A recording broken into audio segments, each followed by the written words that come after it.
On this day in history, we remember the remarkable individuals who shaped our world. Welcome to Who Died Today in History, where we honor their legacies. From artists to leaders, their impact lives on. If you find their stories meaningful, like, subscribe, and hit the bell to stay connected. Thank you to all our amazing channel members for your generous support. A voice that defined a generation, and a life that burned brilliantly before fading far too soon. Scott Weiland was born on October 27, 1967, in San Jose, California. As a child, he moved between California and Ohio, already showing a restless spirit and an early fascination with performance. Music pulled at him even then. His rise began in the early 1990s when he co-founded Temple Pilots, a band that exploded onto the rock scene with a sound both gritty and haunting. Their breakthrough album, Core, made Weiland one of the most recognizable voices in alternative rock. Songs like Plush and Interstate Love Song carried his raw emotion and unmistakable tone. Years later, he reinvented himself again with Velvet Revolver, proving that his talent wasn't tied to a single band, but to an entire era of rock that he helped shape. Away from the stage, Weiland carried a quieter, more fragile side. He was deeply involved in visual art and fashion, often designing his own clothes. Friends described him as introspective, poetic, and far more gentle than his wild public persona suggested. But his life was marked by long battles with addiction, a struggle he spoke about openly. On December 3, 2015, at just 48 years old, Scott Weiland was found dead on his tour bus in Bloomington, Minnesota. The cause was an accidental drug overdose, compounded by years of health complications. His band was scheduled to perform that night. Instead, the world received the news that another iconic voice had been silenced. The reaction was immediate and overwhelming. Musicians across genres paid tribute, calling him one of the most distinctive singers of his time. Fans flooded social media with memories, live clips, and the lyrics that had shaped their youth. For many, it felt like the end of an era they weren't ready to let go of. Today, Scott Weiland's legacy lives in the soundtracks of the 90s and 2000s. His voice, textured with vulnerability and power, remains one of the defining echoes of alternative rock. And despite his struggles, his music continues to remind people of the beauty that can emerge from a turbulent life. His story endures because some voices, once heard, can never truly fade. A face of classic Hollywood charm, and a woman whose quiet resilience carried her through an era that rarely made room for second chances.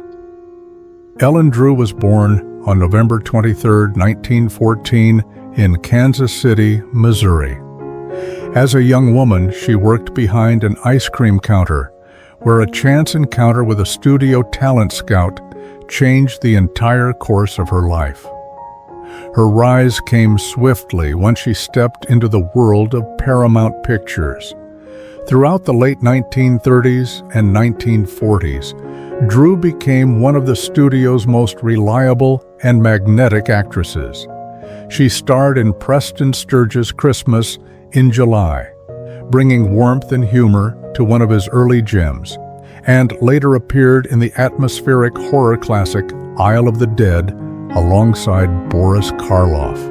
Audiences admired her ability to shift effortlessly between light comedy, heartfelt drama, and thrilling suspense. She wasn't just a studio contract player, she was a presence that elevated every film she touched. Away from the spotlight, Ellen Drew led a more private and grounded life. One lesser-known detail is her lifelong love of painting. Friends often spoke about her talent for capturing faces and quiet landscapes, a creative escape from the pressures of Hollywood. On December 3, 2003, Ellen Drew passed away at the age of 89 in Palm Desert, California. The cause was natural complications related to old age. Her death marked the fading of one of the last surviving stars of Hollywood's golden age, a reminder of how quickly an era can slip into memory. The reaction from film historians, classic movie fans, and old Hollywood circles was warm and nostalgic. Tributes reflected on her versatility, her kindness, and the bittersweet truth that many of her films, once seen by millions, now lived mainly in late-night airings and carefully kept archives. Yet those who remembered her fondly. Today, Ellen Drew's legacy lives in the golden glow of early Hollywood, where her performances still shine with sincerity and grace. She represents a generation of actresses who worked tirelessly, often without the glamour or fame of their peers, but whose contributions shaped the tone and texture of American cinema. Her story reminds us that some stars don't fade, they simply grow softer, waiting to be rediscovered. A man whose face defined the cool, restless spirit of the 1960s and whose talent carried him far beyond the decade that made him famous. David Hemmings was born on November 18, 1941, in Guildford, England. As a child, he trained as a boy soprano and performed in Benjamin Britten's operas, an early hint of his remarkable artistic range. His rise to international fame came in 1966 with Michelangelo Antonioni's Blow Up. Hemmings played a fashion photographer caught between glamour and illusion, and the film became a cultural earthquake. It made him the symbol of swinging London and launched him into global stardom. He continued with standout roles in films like Barbarella and Camelot, but he later shifted behind the camera, directing episodes of Magnum, P.I., The A-Team, and Airwolf. Few actors of his generation managed such a seamless transition from iconic leading man to respected director and producer. Away from the sets, Hemmings was known for his love of aviation. He earned a pilot's license and often flew his own small aircraft, finding peace in the quiet discipline of the sky. It was a side of him many fans never knew. Calm, focused, far from the whirlwind of 60s fame. On December 3, 2003, David Hemmings died suddenly at the age of 62. He suffered a heart attack while filming the movie Samantha's Child in Bucharest, Romania. He had spent the entire day acting, directing, and working with the crew, still immersed in the craft he loved until his final moments. News of his passing reached Britain and Hollywood quickly. Tributes poured in from directors, actors, and longtime fans who remembered him not only for Blow Up, but for his generous spirit and his dedication to storytelling. For many, it felt like the loss of one of cinema's great chameleons, a man who kept reinventing himself. Today, David Hemmings is remembered as the face of a cinematic revolution. His performance in Blow Up remains a defining moment in film history, and his later work behind the camera showed that his creativity ran far deeper than one role. His legacy reminds us that true artistry is not a moment, but a lifetime of reinvention. Few performers could light up the screen with such effortless wit, warmth, and mischievous brilliance as Madeline Kahn, an actress who made every moment unforgettable. Madeline Kahn was born on September 29, 1942, in Boston, Massachusetts. As a child, she was enrolled in a prestigious boarding school where she first discovered her passion for singing and performing, a spark that never faded. Her rise to fame began on the stage, but it was her transition to film that turned her into a comedy legend. In 1972, she earned widespread praise for her role in What's Up, Doc?, holding her own against Barbra Streisand with impeccable timing. A year later, she became a staple of Mel Brooks's golden era, delivering two of the most iconic comedic performances in film history: the seductive Lili von Shtupp in Blazing Saddles and the unforgettable Elizabeth in Young Frankenstein. Both roles earned her Academy Award nominations and cemented her place among Hollywood's finest comedic talents. She later shined on Broadway as well, receiving Tony recognition for her magnetic stage presence. Behind the scenes, Madeline Kahn was known for her gentleness and her introverted nature. Despite her loud, flamboyant characters, she preferred quiet evenings, classical music, and spending time with close friends. One lesser-known detail is her lifelong love of opera. She often dreamed of performing it professionally before comedy changed her path. On December 3, 1999, Madeline Kahn died at the age of 57 in New York City. The cause was ovarian cancer, a diagnosis she had kept private for some time. She continued working during her illness, determined to bring joy to audiences even as her strength faded. The news of her death brought an outpouring of emotion from co-stars, directors, and fans. Mel Brooks called her irreplaceable. Fellow actors remembered her kindness, her humility, and her unmatched talent for turning even a single line into something magical. For many, her passing felt like the end of a golden chapter in American comedy. Today, Madeline Kahn's legacy lives on in the films that continue to inspire laughter decades later. Students of acting study her timing. Comedians cite her as a guiding light. Viewers return to her performances for comfort, delight, and pure comedic mastery. She remains a reminder that true brilliance can be both joyful and deeply human. A life spent chasing light and color, and an artist whose gentle touch reshaped the way the world sees beauty. Pierre-Auguste Renoir was born on February 25, 1841, in Limoges, France. As a young boy, he worked in a porcelain factory where painting delicate designs on fine china first revealed his remarkable gift for detail and color.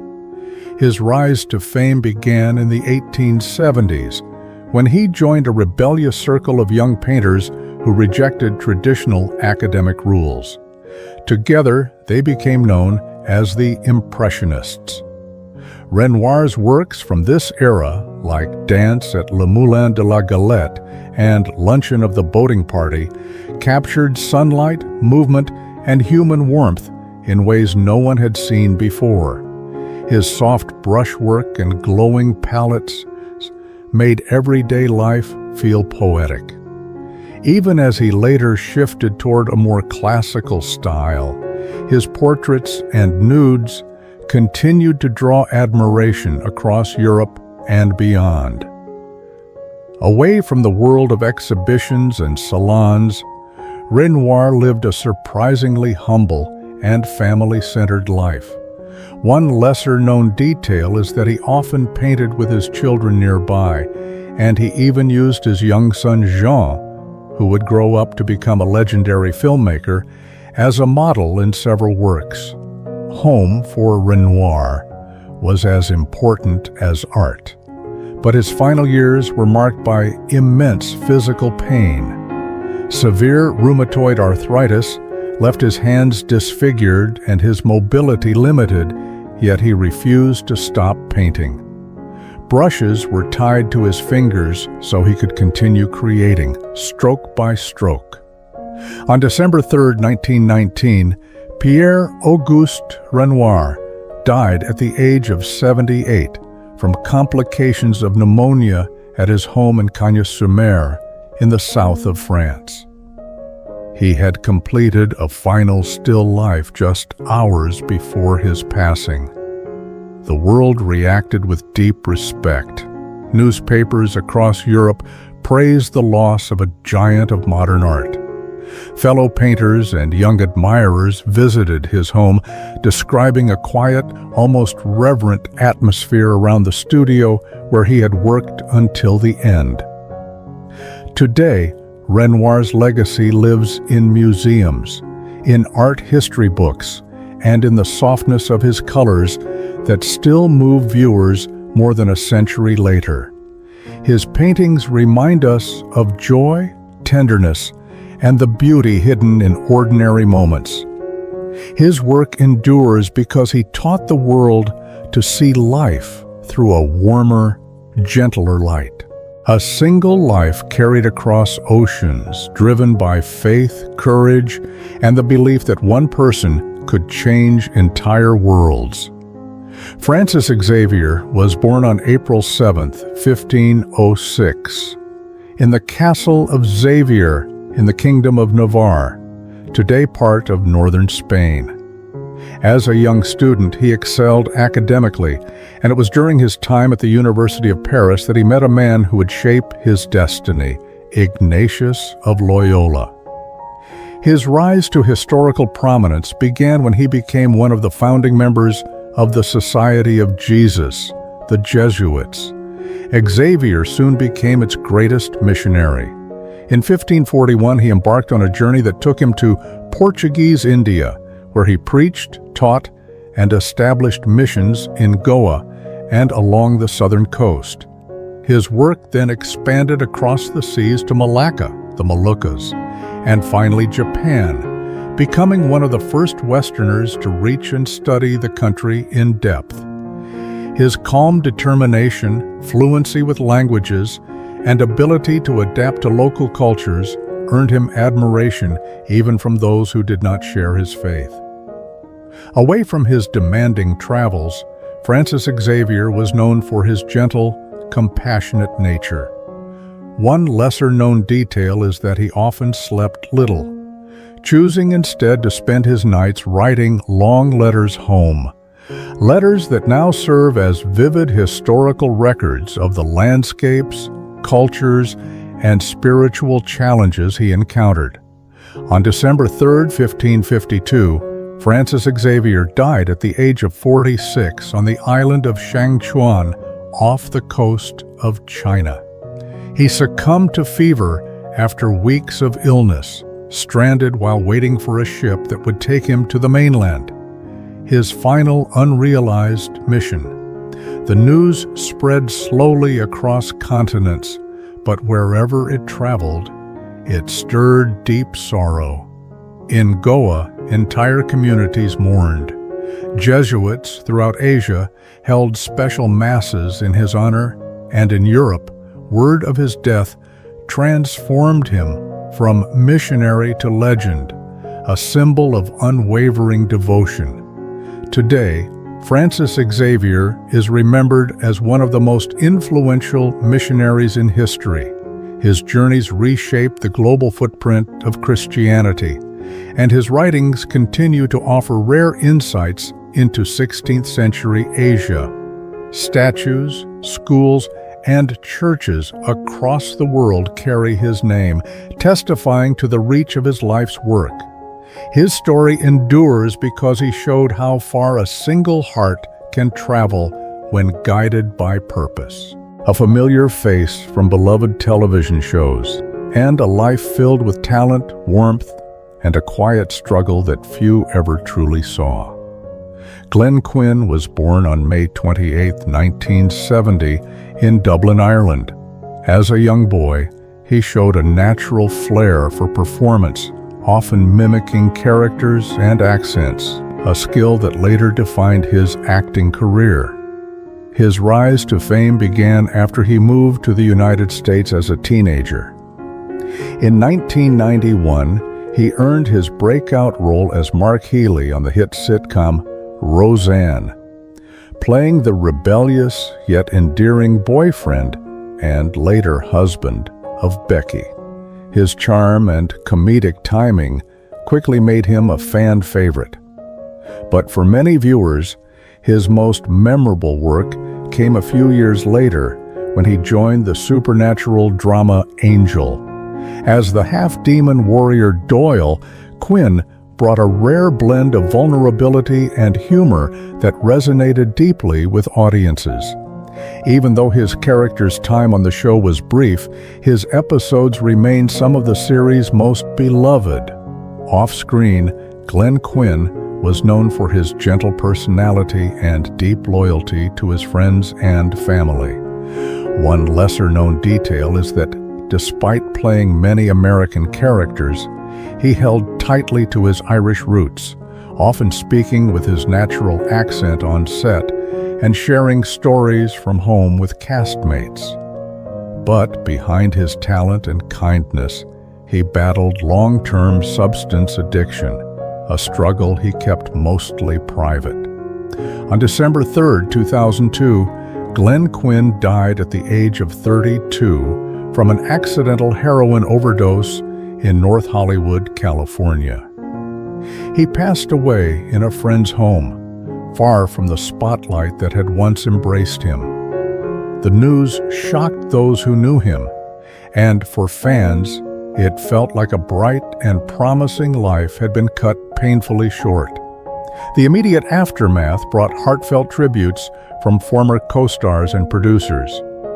The cast of Angel dedicated the season to his memory, and fans around the world shared messages grieving not only the actor, but the gentle soul behind the roles. Today, Glenn Quinn's legacy lives on through the characters he brought to life. His portrayal of Doyle remains one of the most cherished in the Angel universe, and his work on Roseanne continues to bring laughter to new generations. He is remembered because his performances carried a sincerity that could not be taught, only felt.